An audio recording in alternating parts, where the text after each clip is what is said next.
전도를 위해 전해야 할 복음이라는 말씀을 하나님이 우리에게 주셨습니다. 할렐루야. 옆에 계신 성도님들과 축복의 인사를 하겠습니다. 참 잘 오셨습니다. 오늘도 새로운 은혜를 받읍시다.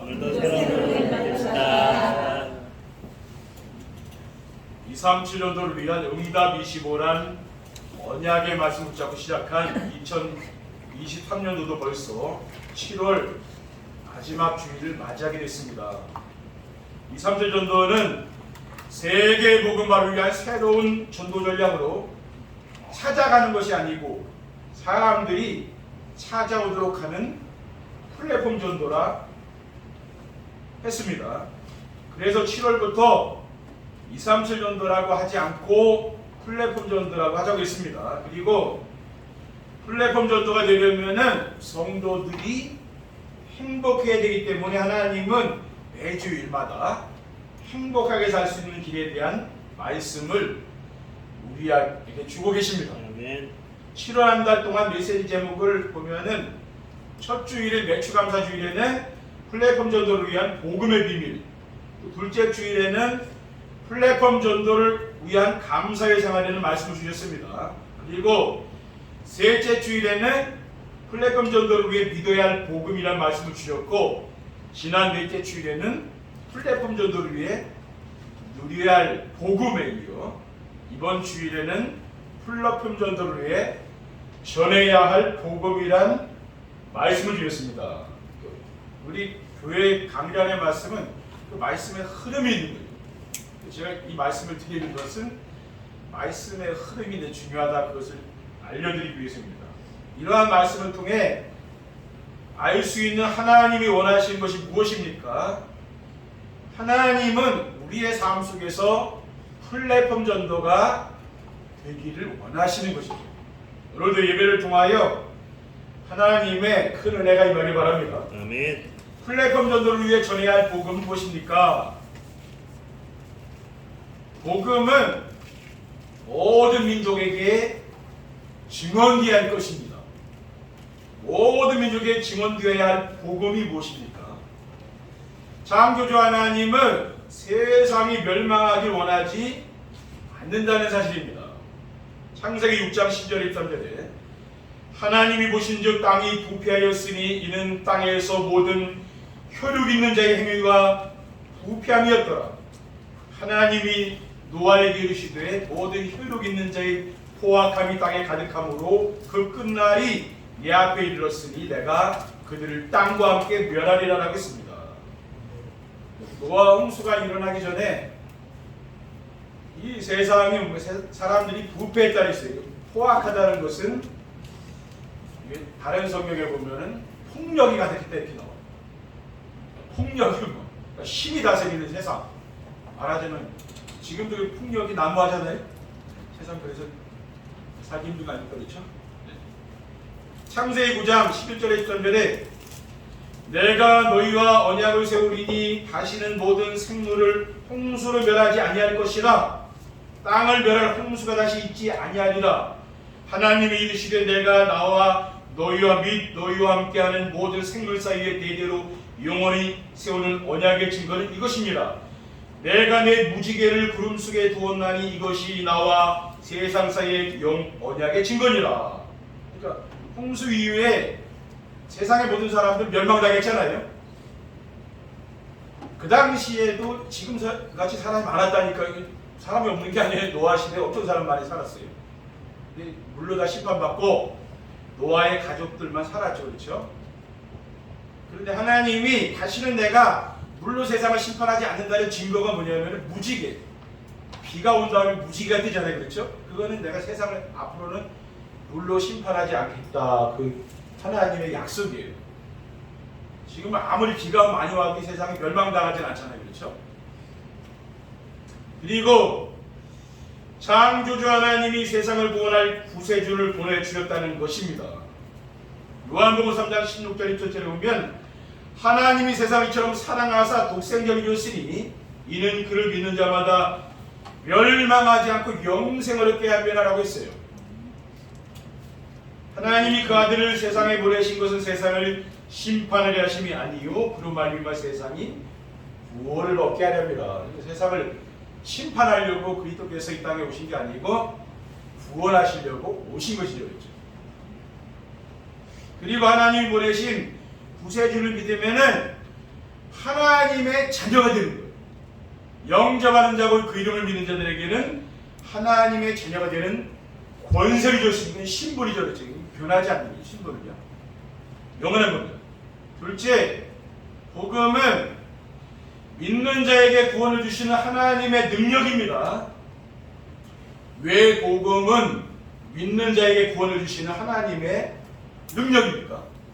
고린도전서 1장 18절에 십자가의 도가 멸망하는 자들에게는 미련한 것이요 구원을 받는 우리에게는 하나님의 능력이라고 했어요. 22절에 24절에 보면은요, 유대인은 표적을 구하고 헬라인은 지혜를 찾으나 우리는 십자가에 못 박힌 그리스도를 전하니 유대인에게는 꺼리끼는 것이요 이방인에게는 미련한 것이르되 오직 부르심을 받은 자들에게는 유대인이나 헬라인이나 그리스도는 하나님의 능력이요 하나님의 지혜니라고 했습니다. 하나님의 능력이 뭐라 했습니까? 그리스도라 그 말이에요. 복음은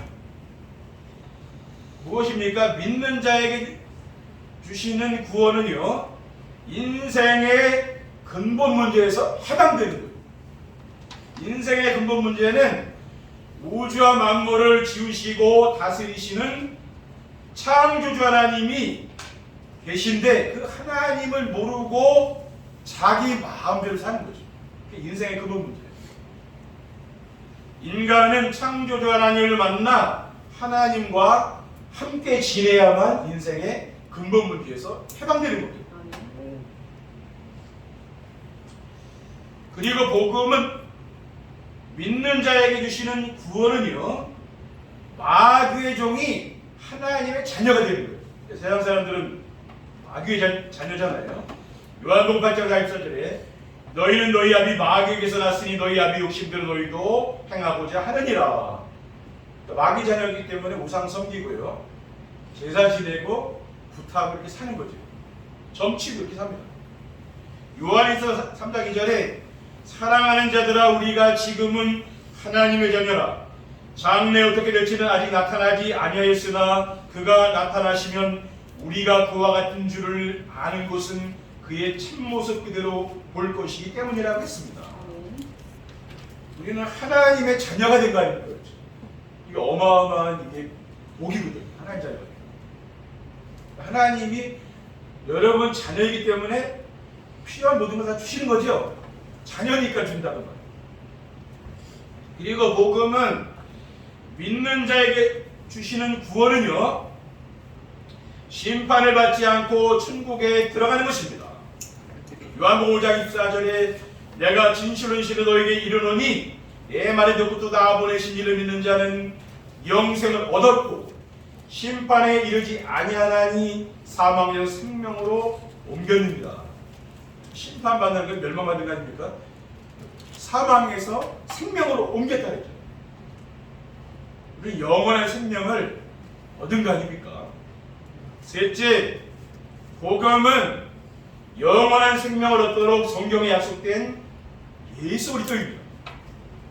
복음은 왜 영원한 생명을 얻도록 성경에 약속된 예수 그리스도이십니까? 요한복음 10장 28절에 예수님께서 내가 그들에게 영생을 주노니 영원히 멸망하지 아니할 것이요 또 그들을 내 손에서 빼앗을 수 없느니라고 했습니다. 요한복음 17장 3절에 영생은 곧 유일하신 참 하나님과 그가 보내신 자 예수 그리스도를 아는 것이니라 라고 했습니다. 예수 그리스도는 하나님이 우리와 함께 하시려고 성육신하신 분이에요. 요한복음 1장 24절에 말씀이 육신이 되어 우리 가운데 거하시며 우리가 그의 영광을 보니 아버지의 독생자의 영광이요 은혜와 진리가 충만하다라고 했습니다. 구약시대에는 말씀으로만 계셨잖아요. 근데 그 하나님이 육신의 몸을 입고 이 땅에 오신 분이 그분이 예수 그리스도 아닙니까? 그리고 예수 그리스도는 우리의 죄를 계속하시려고 십자가에 못 박혀 죽으셨습니다. 베드로전서 1장 18절 19절에 너희가 알거니와 너희 조상이 물려준 헛된 행실에서 계속함을 받은 것은 은이나 금같이 없어질 것으로 된 것이 아니요 오직 흠없고 점없는 어린 양 같은 그리스도의 보배로운 피로 된 것이니라라고 했습니다. 오직 그리스도의 피로 된 거죠. 그리고 예수 그리스도는 사망 권세를 가진 사탄의 머리를 박살내신 만왕의 왕이십니다. 히브리서 2장 14절에 자녀들은 혈과 육에 속하였음에 그도 또한 같은 모양으로 혈과 육을 함께 지니심은 죽음을 통하여 죽음의 세력을 잡은 자 곧 마귀를 멸하셨다고 했어요. 그래서 우리가 영원한 생명을 얻는 거 아닙니까? 복음을 통해서 우리는 영원한 생명을 얻고 누리게 된 거죠. 플랫폼 전도를 위해 복음을 전하려면 어떻게 됩니까? 플랫폼 전도를 위해 복음을 전하려면은요, 복음으로 행복한 사람이 돼야 돼요. 복음으로 행복한 사람은 그리스도 한 분으로 만족한 사람입니다. 왜 그렇습니까? 그리스도는 인생 문제의 완전한 해답이기 때문에 그래요. 모든 인생의 문제는 인간의 생사화복을 주관하시는 창조주 하나님을 떠나서 죄와 사탄에게 종노릇합니다. 그래서 그리스도를 내 인생의 주인으로 영접하고 하나님을 만나서 하나님과 함께 지내면은 인생의 모든 문제가 해결되는 겁니다. 하나님 만나서 함께 사는 길이 뭡니까? 바로 예수 그리스도예요. 우리는 예수 그리스도를 통해서 하나님과 함께 살게 됩니다. 그래서 그리스도로 만족한 삶을 살게 되는 겁니다. 네, 그리스도께서 우리와 함께 사시니까 내가 그분으로 말미암아 내가 만족을 내가 얻게 되는 거죠. 고린도후서 3장 4절 5절에 우리가 그리스도로 말미암아 하나님을 향하여 이 같은 확신이 있으니 우리가 무슨 일이든지 우리에게서 난 것 같이 스스로 만족할 것이 아니니 우리의 만족은 오직 하나님으로부터 나릅니다. 그러니까 우리 세상에 만족 없습니다. 세상에 욕심은 끝없어요. 죽을 때까지. 죽어야 끝나죠. 그러면 뭡니까? 근데 만족하는 건 뭡니까? 하나님, 오직 하나님으로 만족하면 된다. 다른 것은 만족이 없다는 거예요. 그리고 복음으로 행복한 사람은 항상 기뻐하며 범사에 감사하며 살아갑니다. 그리스도가 나의 그리스도가 되면은요, 하나님 나라가 이루어져서 염려, 의심, 걱정, 불평, 불만이 없어집니다. 그러니까 마음에 평안하죠. 항상 기뻐하고 감사가 생활에 되는 삶을 살게 됩니다. 늘 감사합니다. 이것이 늘 내 삶이 되는 거죠. 그렇죠? 그리고 복음으로 행복한 사람은 부귀영화를 누리는 사람을 부러워하지 않는 거예요. 세상 사람들을 부러워하지 않는다는 말이에요. 세상에서 온갖 부귀영화를 누린 솔로몬 왕이 인생 말년에 전도서에서 기록하고 있어요. 전도서 1장 1절 2절에 보면은 다윗의 아들 예루살렘 왕 전도자의 말입니다. 전도자가 이르되 헛되고 헛되며 헛되고 헛되니 모든 것이 헛되도다라고 했습니다. 뭔가 부귀영화를 누렸던 솔로몬 왕이 지금 한 이야기예요. 베드로전서 1장 2절에 24절에 보면은요. 그러므로 모든 육체는 풀과 같고 그의 모든 영광은 풀이 꽃과 같으니 풀은 마르고 꽃은 떨어지되 오직 주의 말씀은 세세토록 있도다 하였으니 너에게 전한 복음이 곧 이 말씀이니라고 했습니다. 우리 인생이라는 게 뭐라고 했습니까? 풀이 그 인생이라는 말이에요. 풀의 꽃, 우리가 쌓아놓고 이루는 걸 그 풀의 꽃과 같다 그랬어요. 성경에서는. 그게 꽃이 얼마 갑니까? 잠시 있다가 시드는 게 꽃 아니에요. 우리 인생이 그렇다는 거예요. 그러니까 우리가 세상 사람들이 가지고 있는 걸 부러워하지 않는다는 말이죠. 그 사람도 우리가 똑같이 나중에 한 집에 흙으로 간다니까요. 그 사람은 한 집에 흙으로 가지고 그 사람은 뭐 하늘로 들받는 거 아닙니까? 그렇죠? 썩는다니까요. 인생은 무덤이 있어요. 그게 끝입니다. 둘째, 플랫폼 전도를 위해 복음을 전하려면 들은 복음이 아닌 나의 복음이 되어야 됩니다. 들은 복음이 아닌 나의 복음은 복음으로 변화된 내 인생 스토리예요. 들은 복음은 뭡니까? 우리가 강단에서 복음을 많이 들었잖아요. 이 소리도 복음 아니에요. 나의 복음은 뭐냐? 나의 복음은 예수 그리스도로 말미암아 변화된 내 인생 스토리를 만내. 그리스도를 만나기 전에 내가 고난 당하던 내 인생, 그리스도를 만나서 행복하고 변화된 인생 있잖아요. 그 인생 스토리가. 복음을 전하지 못하는 것은 왜입니까? 들은 복음은 있는데 우리가 강단에서 들어서 복음을 아는데 나의 복음이 아직 준비가 안 된 거죠. 그렇죠? 그러니까 확신이 없어서 사람 만나면 망설인다고. 이게 맞는지 틀린지 또 확신이 안 생기는 거예요. 네. 내가 체험된 게 아니면 그렇죠. 확신이 힘이 없잖아요. 근데 체험이 된 것은 힘이 있다는 거예요. 그리고 들은 복음이 아닌 나의 복음은 복음으로 바뀌게 된 나의 가치관입니다.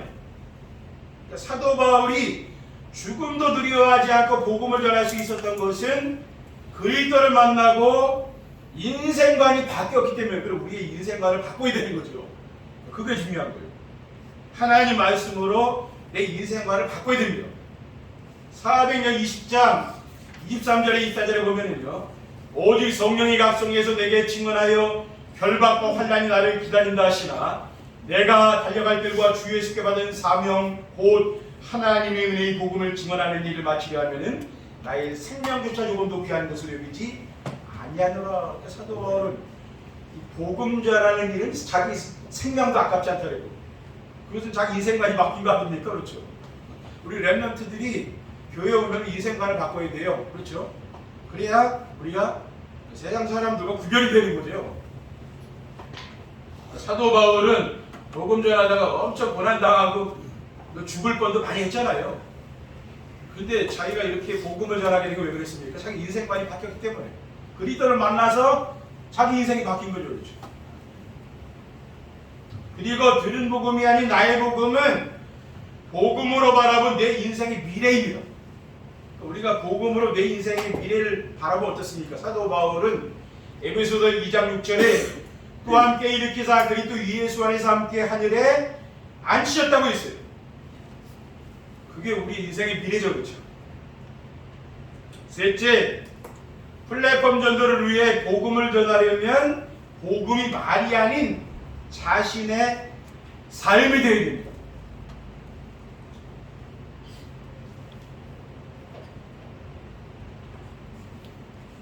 어떻게 복음이 말이 아닌 자신의 삶이 될 수가 있습니까? 사도 바울은 데살로니가 교회 성도들에게 편지하면서 데살로니가서 1장 5절에 7절에 이는 우리 복음이 너에게 말로만 있는 것이 아니라 또한 능력과 성령과 큰 확신으로 된 것이라.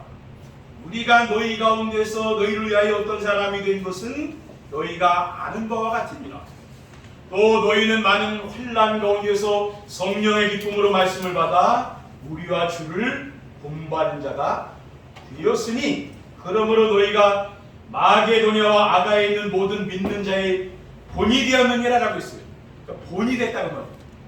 이 데살로니가 교회 성도들은 그 주변 사람들에게 본이 됐다고 말해요. 삶이 본이 됐다고. 복음이 말이 아닌 자신의 삶이란 나 중심의 삶이 아닌 그리스도의 중심의 삶을 말하는 거예요. 우리가 그리스도의 중심의 삶을 살려면 어떻게 됩니까? 갈라디아 2장 20절 말씀을 묵상하면 됩니다. 날마다 묵상하세요. 내가 그리스도와 함께 십자가에 못 박혔나니 그런즉 이제는 내가 사는 것이 아니요 오직 내 안에 그리스도가 사는 것이라. 이제 내가 육체 가운데 사는 것은 나를 사랑하사 나를 위하여 자기 자신을 버리신 하나님 아들 믿는 믿음 안에 사는 것이다. 오직 그리스도가 내 안에 사신다고. 이거는 믿음의 눈으로 봐야 보이죠. 육안에는 이게 안 보여요. 오직 그리스도가 우리 성도님들과 함께 계신 거 아니에요. 근데 내가 안 믿으면 이거 절대 안 보여요. 믿어야 되는 거예요. 믿으면 보인다고요. 그렇죠. 영안을 열어야 되는 거예요. 성령께서 은혜를 주셔야 되는 거예요. 성령께서 말씀을 깨닫게 해주셔야 되는 거예요. 우리가 예배하기 전에는 기도를 해야 됩니다. 하나님께 은혜를 구해야 되는 거죠. 오늘도 하나님 은혜 달라고 교회에 나오시면 기도해야 되는 거죠. 그렇죠? 아, 네. 그리고 성경 본문도 보시고 읽어보시라니까요. 왜냐하면 성경 말씀은 진리의 말씀이잖아요. 근데 우리가 이 성경 말씀을 다 읽을 수는 없잖아요. 이게 금방 다 읽을 수 있으면 시간이 많이 걸리잖아요. 그래도 매주마다 주시는 이 본문 말씀을 내가 매일 보고 이렇게 하면은 이 말씀이 굉장히 은혜되거든요. 그것은 해보시면 안다니까요. 아, 이거 진리의 말씀이라는 게 깨달아져요. 세상의 책하고 다르다니까요. 성경을 읽는 사람은 그걸 알 수 있을 거예요.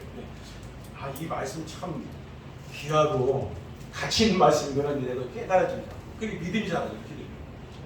성경을 많이 읽으면 어떻게 됩니까? 믿음이 자라게 되죠. 그리고 복음이 말이 아닌 자신의 삶이란 물질 중심의 삶이 아닌 하나님 나라 중심의 삶입니다.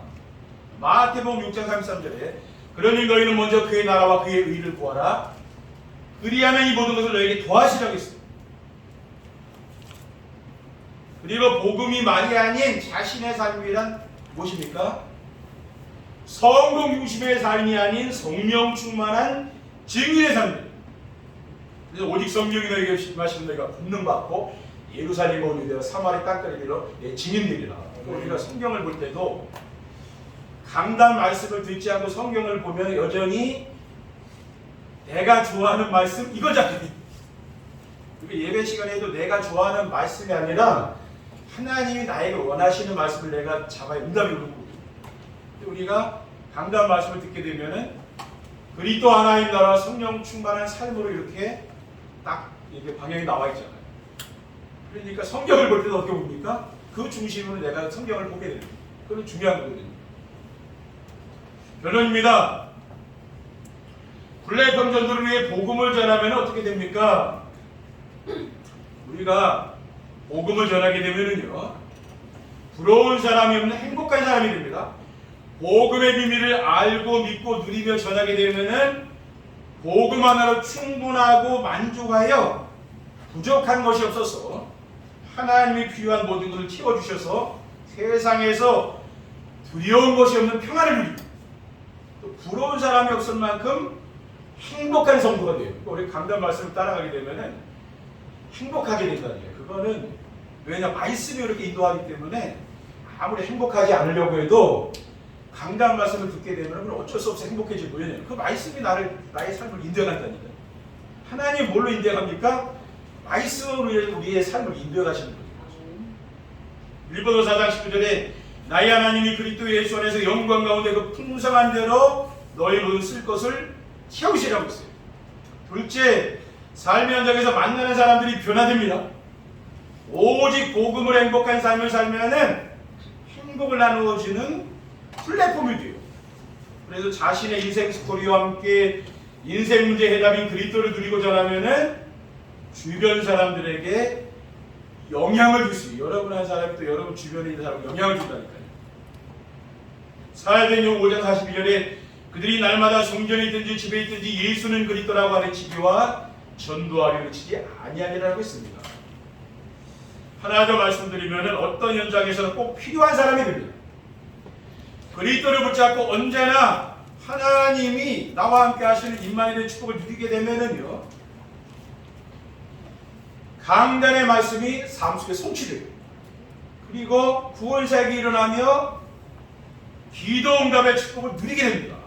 그러면은 지금 세상은 재앙에 빠져 있잖아요, 그렇죠? 이런 재앙에 빠진 세상을 살릴 빛과 소금이 되는 거예요. 주변에 지금 어려움 당하는 사람들이 있잖아요. 그런 어려움 당하는 사람들을 도와주고 오직 복음을 살려주는 그러한 성도들이다. 그러면은 가정과 직장에 없어서는 안 되는 반드시 필요한 사람이 돼요. 여러분 세상에 어떤 사람이 필요합니까? 지금 세상에 없으면 안 되는 사람, 그 사람이 지금 필요한 거죠. 그렇죠? 우리 성도님들이 나도 모르게 그렇게 된다니까요. 그럼 여러분들이 뭡니까? 그 현장을 살리는 사람들입니다. 아멘. 여러분 한 분 한 분이 참 귀한 분들입니다. 그렇죠? 여러분이 더욱 제 말에 힘을 얻으십니다. 그래서 여러분을 통해서 또 다른 사람에게 이 복음이 증거되는 귀한 역사들이 일어나길 주님의 이름으로 축원드립니다.